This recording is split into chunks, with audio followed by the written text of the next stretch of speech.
सड़क पर रुकी नमाज तो इकरा को आया गुस्सा। संभल के सीओ अनुज चौधरी पर क्या कह डाला। डीएम, एसपी, एएसपी और एसडीएम सब पर बरसी सपा सांसद। सुप्रीम कोर्ट से लगा डाली बड़ी गुहार। योगी सरकार का साफ आदेश है, ईद पर कोई नई परंपरा शुरू नहीं होगी। संभल से लेकर मेरठ तक पुलिस फ्लैग मार्च कर रही है। ड्रोन से छतों की निगरानी की जा रही है। न सड़क पर नमाज पढ़ने की अनुमति है और न ही घरों की छतों पर, जिससे सुनते ही कई मुस्लिम बौखला उठे हैं। जियाउर रहमान बर्क ने तो जहां इसे पूरी तरह से गलत करार दिया, तो वहीं समाजवादी पार्टी की सांसद इकरा हसन संभल के अधिकारियों पर ही भड़क उठी और सीओ अनुज चौधरी को लेकर उन्होंने जो कहा है उस पर हंगामा भी मच सकता है। पर वो बताएं उससे पहले सुनिए इकरा ने सुप्रीम कोर्ट से क्या डिमांड कर दी। एक चैनल से बातचीत में इकरा कहती हैं, 10 मिनट की नमाज है, इससे कहीं सुरक्षा में कुछ नहीं होता। पीढ़ियों से इस तरीके की नमाज होती आ रही है। ईद की नमाज ईदगाह में पढ़ी जाती है। आबादी बढ़ने की वजह से कुछ लोग सड़क पर पढ़ते हैं, क्योंकि ये एक त्योहार है, इतनी पर्याप्त जगह नहीं है। सबसे छोटी नमाज ईद की होती है। इस पर इतनी बड़ी आपत्ति लगाना इस सरकार की मुसलमानों के प्रति नफरत को दिखाता है। हमारे देश में कई तरह के त्योहार मनते हैं, पूरे साल त्योहारों का जुलूस भी दिखता है,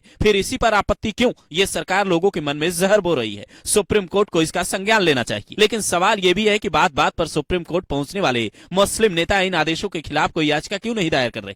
मेरठ के एसपी सिटी ने तो साफ कहा था, सड़क पर नमाज पढ़ने की गलती मत करना, पासपोर्ट और ड्राइविंग लाइसेंस भी रद्द हो सकता है। जिसे सुनते ही इकरा हसन गुस्से से लाल हो उठी और कहा, ये सब ठीक नहीं हो रहा है। संभल में नफरत की प्रयोगशाला चल रही है।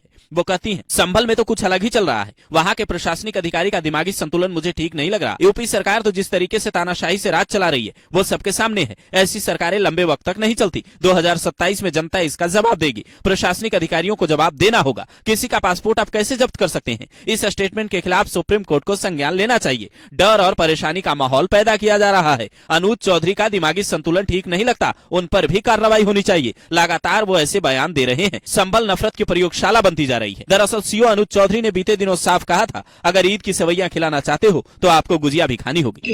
मैंने क्या कहा था, पर किसी भी एक आदमी ने यदि मेरा वक्तव्य इतना गलत था तो वो उसे हाई कोर्ट में, सुप्रीम कोर्ट में क्यों चैलेंज नहीं किया, मुझे सजा करवाते। यदि मेरा वक्तव्य इतना गलत था, क्योंकि मैंने कुछ गलत, मतलब हर चीज दोनों धर्म के लिए बराबर बोली और यही उद्देश्य रहता है हमेशा। अब भाई हम अपने जहां हम रहे, हम वहां कोई इस तरह की शांति व्यवस्था भंग ना हो।